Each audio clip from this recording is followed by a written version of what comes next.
비가 안 오고 날이 이렇게 환해서 참 좋은 수요일 아침인 것 같습니다. 그러시죠? 네. 비가 올 때에도 감사하고 좋고, 이렇게 해가 쨍쨍해서 날이 맑을 때에도 감사하고 좋은 우리의 매일의 삶 속에 감사가 넘쳐나는 우리 모든 성도님들 되시기를 간절히 바랍니다. 오늘 본문은 이스라엘이 하나님을 시험하는 내용입니다. 이스라엘이 하나님을 시험했다라는 것만 말씀드려도 이게 굉장히 심각한 내용임이 짐작하시죠. 하나님께서 이스라엘을 시험하시는 것은 자연스럽게 받아들일 수 있지만, 거꾸로 이스라엘이 하나님을 시험했다는 말은 굉장히 좀 거슬리고 좀 불편해 보이고 또 불경해 보이는 것이 사실입니다. 그러나 우리는 이러한 이스라엘의 모습을 단지 그들의 문제로만 치부하고 넘어갈 것은 아닙니다.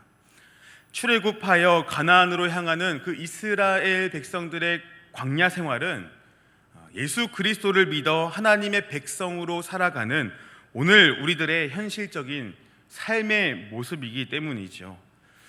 그래서 우리가 성경을 읽을 때 종종 이 구약 역사를 이렇게 읽다 보면 또 이스라엘의 모습을 보게 되면 그런 마음이 좀 들 때가 있지 않습니까? 저희 청년들 그런 질문을 종종 하거든요. 하나님이 이스라엘에게 그렇게 기적을 많이 보이셨는데 끝까지 하나님을 믿지 못하냐, 이런 질문을 많이 하기도 하는데, 우리도 그렇지 않습니까? 그 하나님이 그렇게 인도하셨는데 또 이 모양인가 하면서 우리도 역시 이스라엘의 모습을 보면서 혀를 찰 때가 있지만, 결국 우리는 이 말씀의 거울 앞에서 이 이스라엘 백성들의 모습이 오늘 우리들의 모습이고, 이스라엘의 실패가 오늘 우리들의 실패임을 발견하게 되죠. 그러나 그 실패에 멈춰서 좌절하는 것이 아니라 그러한 이스라엘 백성들을 향해서 끊임없이 신실하게 은혜를 베푸시는 그 하나님께서 오늘 저와 여러분들을 향해서도 동일하게 신실하게 은혜 베푸신다는 그 사실 앞에 우리 역시 감사와 찬양이 나오게 되는 것입니다. 그래서 오늘 우리는 이 말씀을 통해서 두 가지를 함께 살펴보려고 하는데요. 첫째는 이스라엘이 하나님을 시험했다라는 것이 무엇인가에 대한 것이고, 둘째는 그러한 이스라엘을 향해서 하나님은 무엇을 행하셨는가입니다. 이 두 가지를 살펴보면서 우리들의 신앙에 감사가 넘쳐나고 또 그렇게 하나님께서 원하시는 참된 신자의 모습으로 살아가기를 결단하는 그런 시간이 되기를 간절히 소망합니다. 먼저 우리는 오늘 본문의 내용이 이스라엘이 물을 마시지 못하게 된 상황 속에서 일어난 사건이라는 것을 알 수 있죠. 1절 마지막 부분을 보시면 그들이 르비딤의 장막을 쳤으나 백성이 마실 물이 없었다라고 기록을 합니다. 그런데 우리가 잊지 말아야 할 이 출애굽기의 중요한 흐름이 하나 있는데요. 하나님께서 그 이스라엘을 애굽에서 건지시고 그 이후에 그 이스라엘 백성들에게 대하여 어떻게 행하셨는가, 그 이스라엘 백성들을 어떻게 인도하셨는가입니다. 17장 바로 앞에 있는 15장과 16장의 내용을 우리가 찾아서 읽지는 않겠지만, 지난주 이 목사님께서 나눠주셨던 것처럼 이스라엘이 무엇을 건너게 됩니까? 무엇을 건너게 됩니까? 홍해를 건너게 되죠. 그렇죠? 기억나시죠? 홍해를 건너게 됩니다. 그 앞에는 홍해가 막고 있고 뒤에는 애국 군사들이 막 쫓아오고 있는 그 상황에서 하나님이 이 밤새도록 바람을 불게 하셔서 홍해를 가르시고 그곳을 건너게 하시죠. 그 이후에 홍해를 건넌 이스라엘 백성들은 이 수르 광야라는 곳에 들어가서 이 마라라는 곳에 이르게 됩니다. 그곳에서 이 쓴 물을 단물로 바꿔주시는 하나님의 은혜를 경험하게 되죠. 그죠? 기억하시죠? 이 말씀을 우리가 나눈 적은 없지만 출애굽기 말씀을 떠올리시면은 이 마라의 쓴 물 기억을 하실 것입니다. 그러니까 이미 15장에서 하나님의 은혜로 이 물을 공급받은 경험이 있는 이스라엘 백성들인 것이죠. 그리고 그 다음 장인 16장에서 우리가 너무 익숙하게 아는 이스라엘이 배고파서 불평하고 있을 때 하나님이 그 이스라엘을 위하여서 만나와 메추라기를 공급해 주시는 내용이 16장에 기록되어 있습니다. 그러니까 하나님은 이스라엘 백성들에 대하여서 한결같이 어떻게 일하셨던 것입니까? 애굽에서 건지신 것으로 그들에 대한 관심을 끝내지 않으시고 오히려 계속해서 그들과 함께 하시고 은혜를 베풀어 주셨던 것이죠. 물론 하나님께서 이스라엘에게 이 목마름과 배고픔이라는 이 고난을 허락하신 것은 우리가 잘 알듯이 그 이스라엘 백성들을 하나님께서 시험하시기 위함이었습니다. 그 상황 속에서 하나님의 법과 하나님의 율례를, 곧 하나님의 말씀을 지키는가 지키지 않는가, 그렇게 가나안으로 향하는 이스라엘의 여정 속에서 그 이스라엘 백성들이 성장하기를, 어떤 상황 속에서도 하나님의 말씀만이 전부라는 것을 깨닫기를 바라셨던 것이 그 이스라엘 백성들을 향한 하나님의 마음이었던 것이죠. 그렇게 다시 오늘 본문 1절을 보시면 이스라엘은 여호와의 명령대로 신광야에서 떠나 그 노정대로 행하여 르비딤의 장막을 치게 됩니다. 그런데 이스라엘이 그곳에서 문제를 마주하게 되죠. 어떤 문제입니까? 역시 이 목마름, 그죠? 마실 물이 없었던 겁니다. 자, 그러면 지금 이 상황에서 이스라엘 백성들이 가져야 할 믿음은 무엇이겠습니까? 이미 앞에서 마라에서 쓴 물을 단물로 바꿔 주셔서 이렇게 목마름을 해결해 주셨고, 또 광야에서 만나와 메추라기를 공급해 주신 그 하나님을 여전히, 그 하나님이 여전히 우리와 함께 하심을 신뢰하면서 애굽에서 나오기 전 그 애굽에서의 삶이 아닌 현재 그들이 마주한 상황 속에서 참 생명과 하나님의 선하심을 누리며 살아가는 것, 하나님이 여전히 우리와 함께 하시고 우리의 길을 인도하시고 우리에게 가장 좋은 것을 주시는 분이라는 것을 신뢰하며 살아가는 것, 이것이 이스라엘 백성들이 지금 이 르비딤에서 가져야 할 믿음이었던 것이죠. 그러나 이스라엘은 그러지 않습니다. 오늘 본문 2절과 3절을 보십시오. 우리 2절 3절 같이 한번 읽어볼까요? 2절과 3절 시작. 백성이 모세와 다투어 이르되 우리에게 물을 주어 마시게 하라. 모세가 그들에게 이르되 너희가 어찌하여 나와 다투느냐? 너희가 어찌하여 여호와를 시험하느냐? 거기서 백성이 목이 말라 물을 찾으매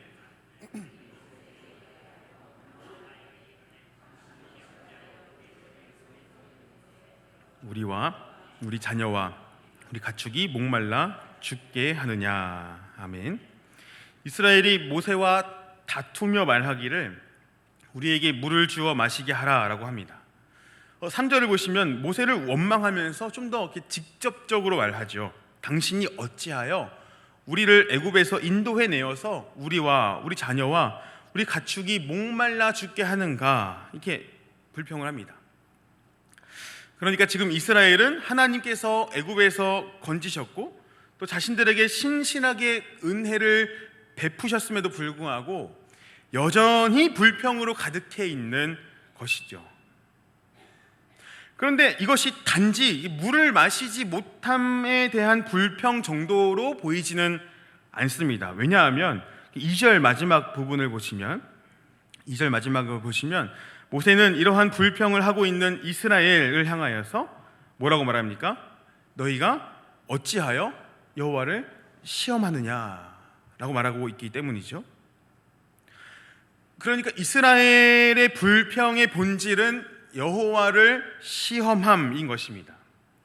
그리고 우리는 그 시험의 내용이 구체적으로 무엇이었는지를 7절을 보시면 알 수 있는데요, 7절 중반부터 보시면 그들이 여호와를 시험하여 이르기를 여호와께서 우리 중에 계신가 안 계신가 하였음이더라.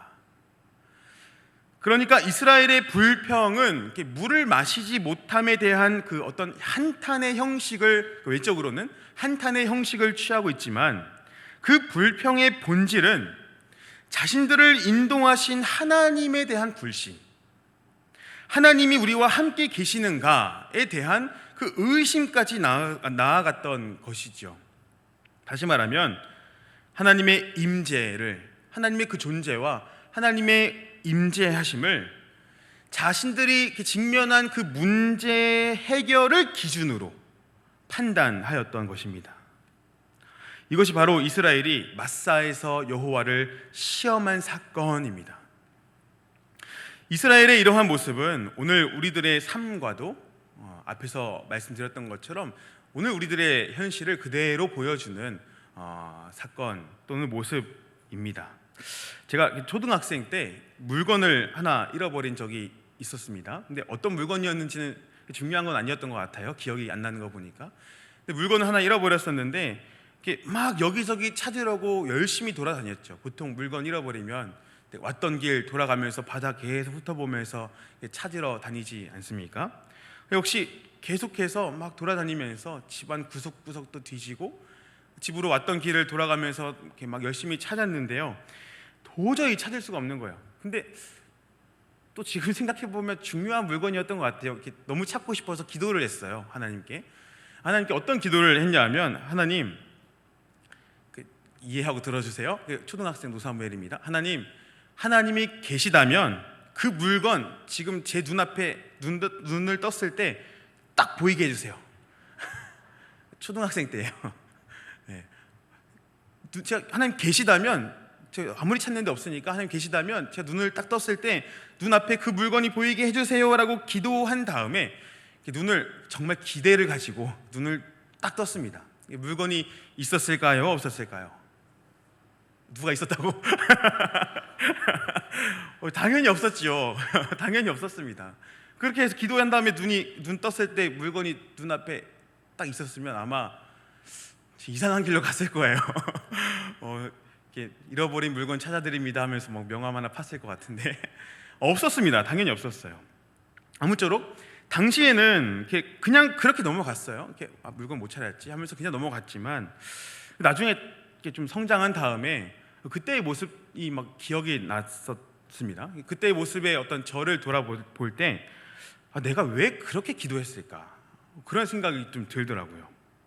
물론 순수한 마음에서 그런 기도를 했지만, 정말 순수하죠. 초등학생 때니까.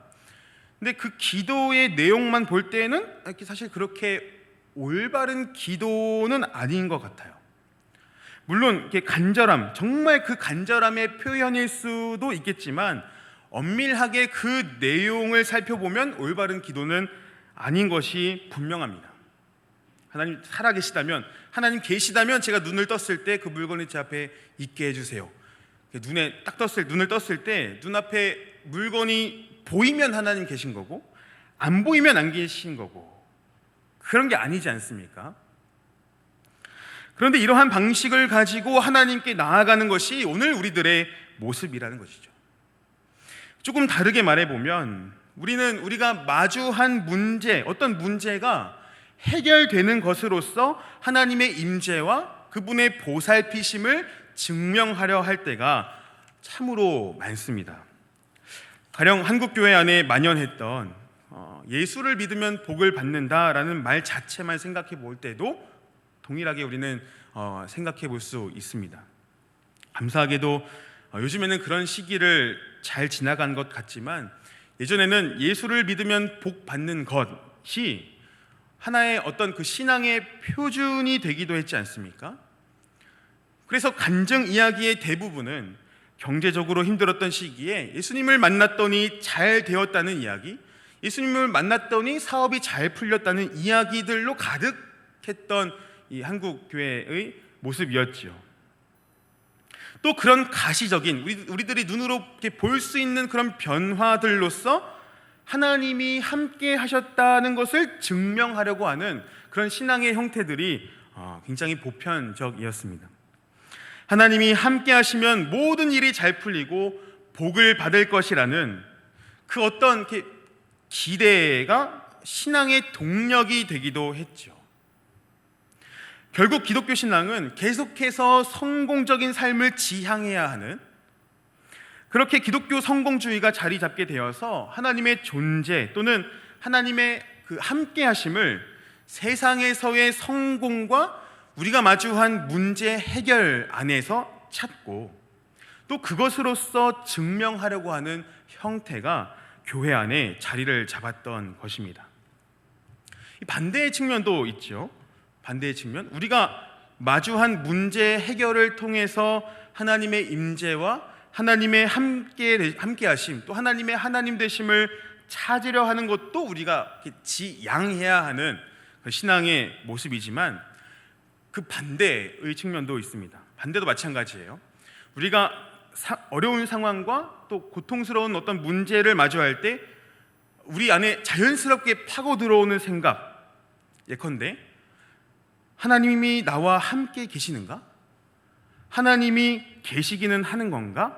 라는 그 생각을 갖는 것 역시 하나님이 원하시는 모습은 아닌 것입니다. 사실은 전자보다 이 후자의 측면이 오늘 우리들의 신앙에 더 자주 나타나게 되죠.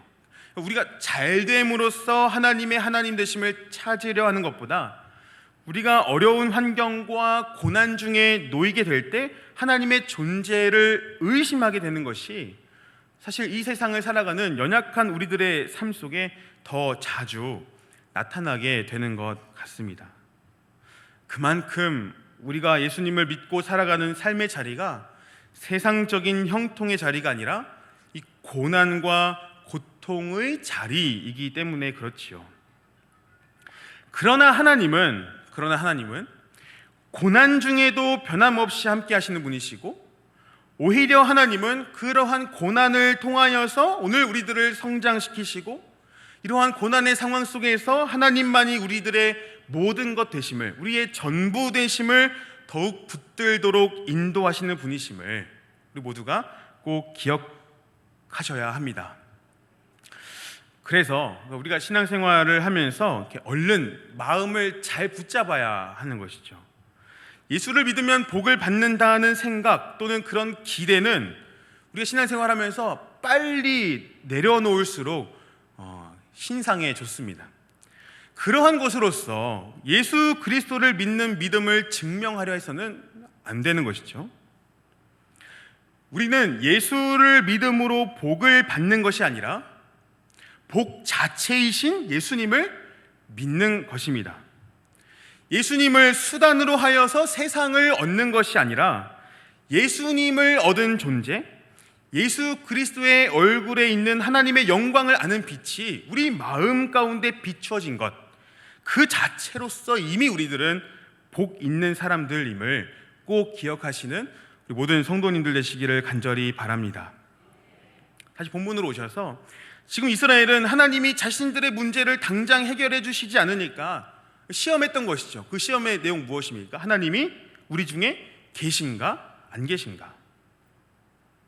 그렇게 믿음으로 하나님을 바라보지 못하고, 지금까지 인도하셨던 그 하나님을 바라보지 못하고, 하나님의 임재, 하나님의 보살피심을 자신들의 필요가 채워지는 것으로서 확인하려 했던 이 이스라엘 백성들의 모습입니다. 그런데 이러한 불경한 이스라엘 백성들, 우리가 볼 때에도 이렇게 어이구 어떻게 이럴 수 있나라고 생각이 들 정도로 불신앙적인 모습을 보이는 이러한 이스라엘 백성들을 위해서 하나님이 어떻게 하시는지 오늘 본문 5절과 6절 말씀 같이 다시 한번 읽어보겠습니다. 5절과 6절 한 목소리로 읽습니다. 시작. 여호와께서 모세에게 이르시되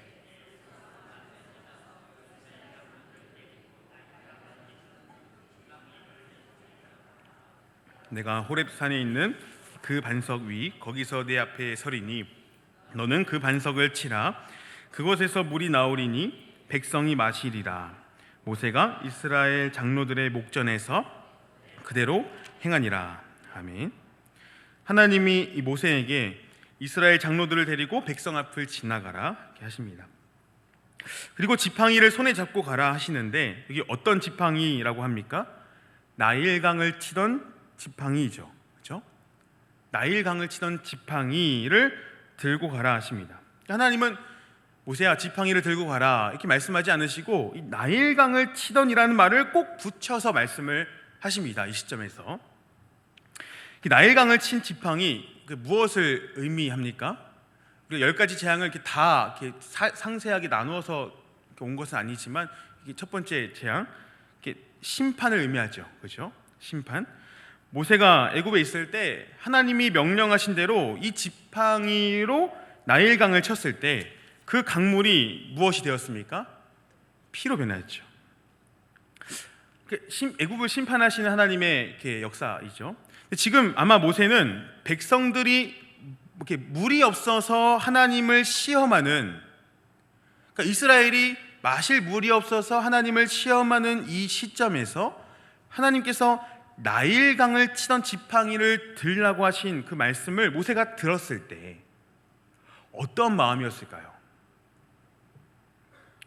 아마 자연스럽게 심판하시는 하나님을 떠올렸을 겁니다. 그렇죠? 나일강을 치던 지팡이, 애굽에 있을 때 쳐서 피로 변했는데, 그렇게 애굽을 심판하셨는데 지금 그걸 들고 가라고? 당연히 자연스럽게 심판하시는 하나님이라는 이미지를 떠올렸을 것입니다. 그리고 생각했겠죠.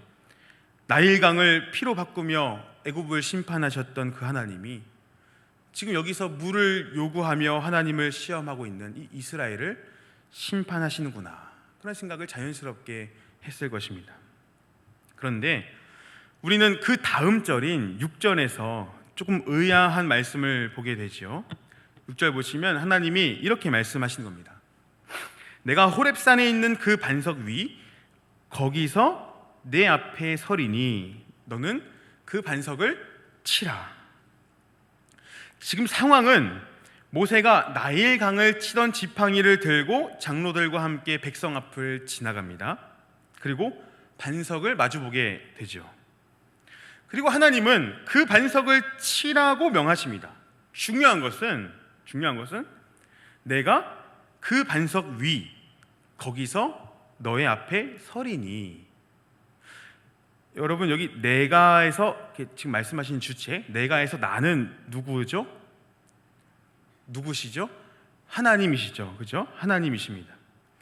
하나님이 모세 옆에 서시는 것도 아니고 하나님이 모세 뒤에 서시는 것도 아닙니다. 모세가 마주보고 있는 그 반석 위, 곧 모세 앞에 서시겠다는 것이에요. 그리고 그 반석을 치라, 이렇게 말씀하십니다. 그러면 지금 여러분 이렇게 상상을 해보시면 어떤 그림이 그려지죠? 나일강을 치던 그 심판의 지팡이로 반석을 내려 찍을 때 누구를 치게 되는 것입니까? 이게 상상을 해보세요. 그림을 한번 그려보세요. 반석을 치라 하셨고 내가 반석 위 곧 너의 앞에 설 것이다 말씀하신 하나님이십니다. 그 반석을 지팡이로 칩니다. 그러면 누구를 치게 되는 것입니까? 하나님이시죠. 하나님이 심판의 지팡이로 반석을 치라고 말씀하셨고 모세가 그렇게 지팡이로 반석을 내려 찍을 때 하나님 자신이 그 지팡이를 맞게 되는 것이죠. 진짜 하나님이 퍽 하고 맞으셨다는 것이 아니라 이것은 하나의 상징인 것입니다. 그리고 그때 그 반석에서 물이 터져 나오고 백성들이 그 반석으로부터 흘러나오는 물로 목을 축이게 되는 것이죠. 여러분, 이것이 무엇을 의미하겠습니까? 하나님의 존재와 하나님의 함께하심을 자신들이 당한 문제 해결로서 확인하려 했던 이스라엘, 그렇게 하나님, 지금까지 인도하셨던 그 하나님을 시험하여서 마땅히 심판받아야 할 이스라엘을 위해서 하나님이 어떻게 일하시는가, 하나님이 그런 이스라엘을 치지 않으시고 오히려 반석 위 곧 모세 앞에 서 계셔서 자신을 치게 하심으로 그들에게 물을 공급해 주시는 것입니다. 이스라엘이 받아야 할 심판을 오히려 자신에게로 돌리심으로써 그들에게 물을 공급해 주시고, 그렇게 하나님이 여전히 그들과 함께 계신다는 그 사실을 바라볼 수 있도록 하나님이 일하신 것이죠. 우리는 이것이 하나님께서 자신을 그의 백성들에게 나타내시는 방식임을, 하나님이 우리와 함께 계심과 하나님의 하나님 되심을 우리에게 증명하는 방식임을 보게 됩니다. 한번 신약 성경으로 가볼까요? 마태복음 4장을 펼쳐보십시오. 마태복음 4장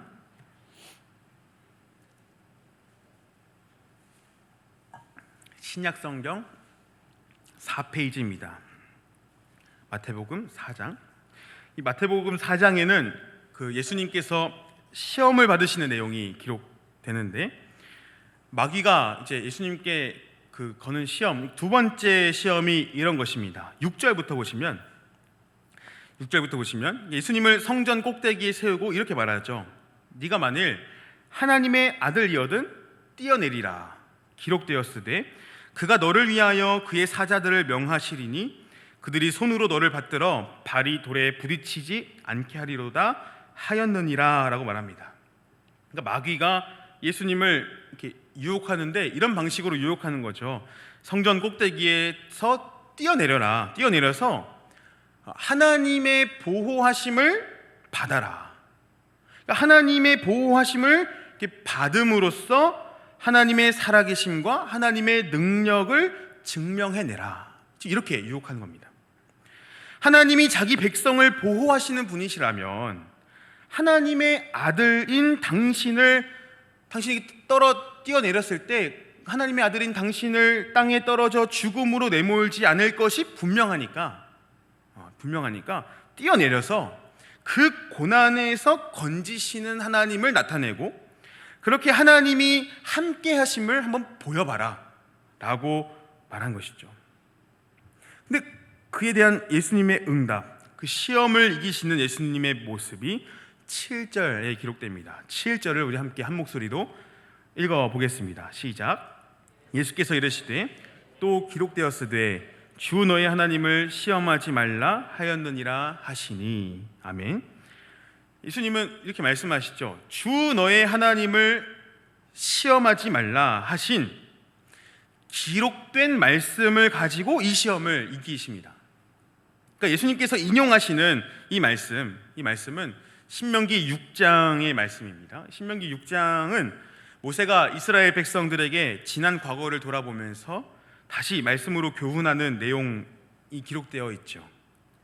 지금 예수님께서 인용하시는 이 신명기 6장 16절인데, 신명기 6장 16절 제가 한번 읽어드리겠습니다. 잘 들어보십시오. 너희가 마사에서, 오늘 본문이 마사죠, 그렇죠? 너희가 마사에서 시험한 것 같이 너희의 하나님 여호와를 시험하지 말고가 이 신명기 6장 16절입니다. 그러니까 너희가 마사에서 시험한 것이 무엇입니까? 지금까지 계속 나눴던 이야기, 이스라엘이 그 마사에서 갈증을 느끼면서 여호와가 우리 중에 계신가 안 계신가 하였던 그 시험이죠.